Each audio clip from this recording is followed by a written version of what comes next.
नमस्कार मंडळी, कसे आहात आपण सर्व. आता आपण पावसाळ्यामध्ये छान ताकदवर आणि पौष्टिक असे व्हिटॅमिन्सने युक्त असे लाडू आज आपण बनवणार आहोत. हे लाडू बाळंतिणीलाही पौष्टिक असतात. जी झीज झालेली असते बाळंतपणात ती भरून निघणारी असते या लाडूंनी, आणि तसेच वृद्धापकाळामध्येही हे लाडू खाण्यास खूपच ताकदवर आणि पचायलाही हलके असतात. तर बघूया काय आहे रेसिपी याची. आपण काय काय साहित्य घेतले आहे तर बघा. मी अर्धी वाटी अळीव घेतले आहे. त्याला छान पाण्यामध्ये भिजवलं 1 तास. आणि नंतर आपल्या ज्या नागपंचमीच्या आता लाह्या वगैरे उरलेल्या असतात त्या आपण मी यूजमध्ये आणत आहे. त्या लाह्या घेतल्या, अंदाजे घेतल्या. आणि मग नंतर काय घेतलं तर थोडा खोबरा कीस, थोडे काजू आणि थोडे अंजीर याचे काप करून घेतले, आणि तीळसुद्धा घेतले, आणि थोडी 1 वाटी कणिक साजूक तुपामध्ये आपल्याला छानपैकी भाजून घ्यायची आहे लालसर होईपर्यंत.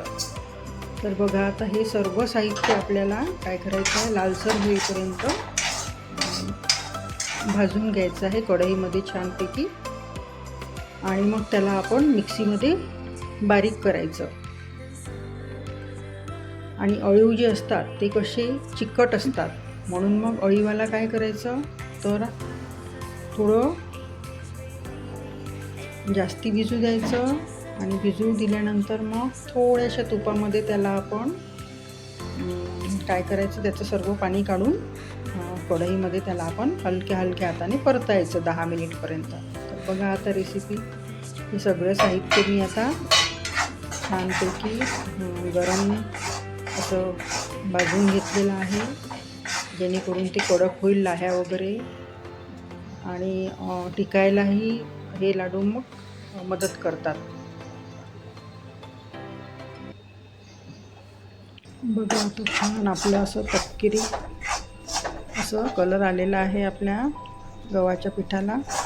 मंद आचेवर आपण छान हलवत राहायचं आहे गव्हाचं पीठ, म्हणजे ते छानपैकी शिजतं, कच्चं राहत नाही.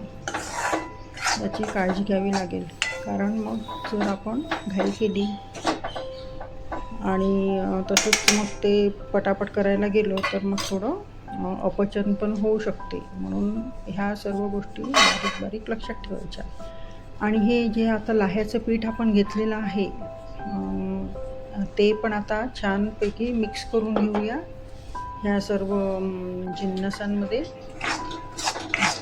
आणि हे लाडू शक्यतोवर आपण फ्रीजमध्ये ठेवूया, कारण की काय होते की अळीव जी असते ना त्याला नमी पकडून असते पाण्याची, आणि जरी आपण तुपामध्ये त्याला छानपैकी भाजलं तरी पण खराब व्हायची थोडीफार भीती असतेच.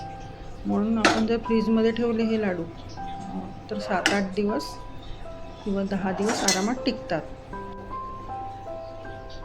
आणि पौष्टिक पण असतात. सिनियर सिटिझन्सला पण खायला द्या, लहान मुलांना पण द्या.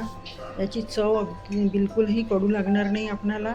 आणि यामध्ये मी साखर न घालता मी आपल्याला चवीनुसार जेवढी आवश्यक आहे तेवढा आपण गुळाचा बारीक भुरका करून घ्यायचा, आणि तो गूळ आपण भुरभुरीत असा यामध्ये आपण लाडू बनवताना टाकलेला आहे. बघा आता अळीव जे आहे ते आपण 1 तास भिजू घातलं होतं पाण्यामध्ये.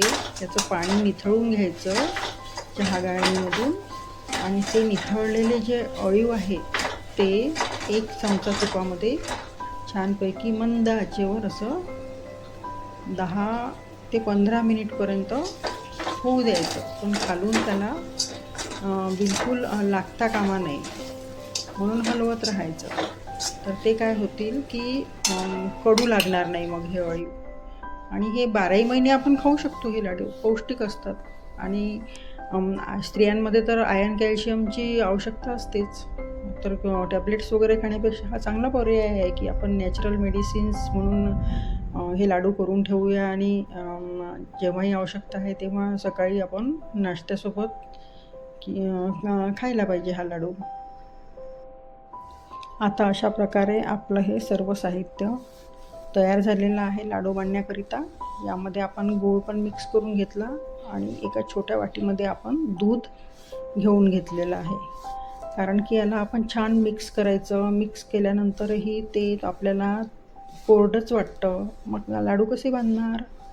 तर मग सपोर्ट म्हणून त्याला आपण थोडं थोडं अगदी जेवढं आवश्यक आहे तेवढ्याच भागामध्ये लाडू आपण जेव्हा बांधत आहे तेव्हा थोडं थोडं दूध टाकायचं. कारण की काय आहे, दुधामुळे काय होते, वास लागायची भीती वाटते. त्यामुळे जेवढं अगदी आवश्यक आहे तेवढंच आपण टाकायचं लाडू बांधण्याकरिता. किंवा आपण तूपही घालू शकतो, साजूक तूप. परंतु कोणाला जास्ती आवडत नाही तूप किंवा चालतं नाही, त्यानुसार आपण आपल्या गरजेनुसार तूप वापरायचं त्यामध्ये, किंवा मग दूध आपण लाडू वळवण्याकरिता वापरायचं. तर ह्या सर्व गोष्टी लक्षात ठेवायच्या आणि लाडू छान रुचकर, पौष्टिक, विटॅमिन्सने युक्त, पाहायलाही आकर्षक असे आहेत. त्यामुळे अगदी हेल्दी आहेत हे लाडू. आपण कोणत्याही ऋतूमध्ये हे लाडू आपण खाऊ शकतो. तर माझ्या चॅनलला असेच सपोर्ट करत राहा, लाईक करा, रेसिपीजला शेअर करा आणि सबस्क्राईब करा. म्हणजे नवनवीन रेसिपीची नोटिफिकेशन्स आपल्यापर्यंत येत राहणार. चला, धन्यवाद. करून बघा आणि कमेंट नक्की सोडा. Thanks for watching.